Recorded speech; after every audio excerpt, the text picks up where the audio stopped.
Hello, I'm Matt Guff from thehouse.com, and this is a 2020 GNU Hypercarve snowboard. This is the wide version. This deck was actually designed by a guy named Blake Paul out of Jackson Hole, Wyoming. He's a pro snowboarder who absolutely slays. The Hypercarve wide is a great all-mountain freeride board for intermediate to advanced level riders who have big feet that want a stiff board that's still kind of loose and playful at the same time. This is a great deck. If you have big feet, jump on a board with a wide waist width so you don't catch your toes and heels and you'll fall. Just do yourself a favor, get it wider with board. The Hypercarve wide is a directional deck, obviously. The nose is quite a bit longer than the tail. The stance is set back 1.5 inches, and there's a 44mm taper in that tail too. So the nose is quite a bit wider. This is a great board for crushing through deep snow, riding groomers, and staying stable, but without the board being, super catching the contact points.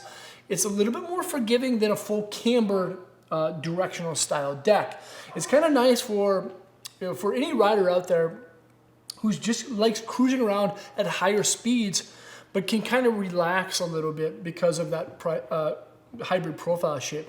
The profile shape is called XC2. There's reverse camber in between the feet that give it that loose feel, and then camber underneath each foot to the contact points that give it stability and, of course, pop. But one thing you'll notice that the nose, again, is a little bit longer than taller than what you'll find in the tail. There's a gradual upsweep past the contact point, and the tail's contact, it actually kicks up pretty fast. And what I like about the Hypercarve's tail contact point is that when you load up this back foot camber section, you actually get a really precise snap and ollie pop right there, which is really cool.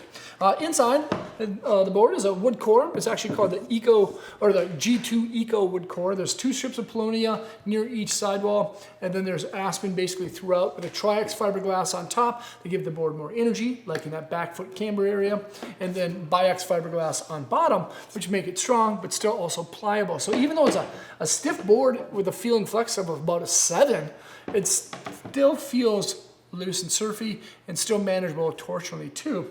Another great thing about the deck is that it has a sintered base. This is a very wax absorbent style base that you need to keep maintained throughout the season, so keep your eye on that. And then there's magnet traction edges, 7 serrated knife-like blade edges down that side cut radius. These seem to be a little bit more exaggerated than some of the magnet traction I've seen in some of the other boards for the 2020 season from GNU. This is a great deck. Again, if you have big feet and you want a free ride board that's stiff but still kind of loose and playful at the same time, the Hypercarve is definitely the deck. Has a really cool graphic, a nice little kind of metal flake top sheet, black sintered base, can't go wrong, especially if you have size 11 feet and larger. This is, again, the Hypercarve wide. You can check it out at thehouse.com by selecting the link below in the description. Leave me a comment or question, let me know what you think of it. Subscribe to the channel there, check out more vids there, and hopefully I'll see you guys on snow. Peace.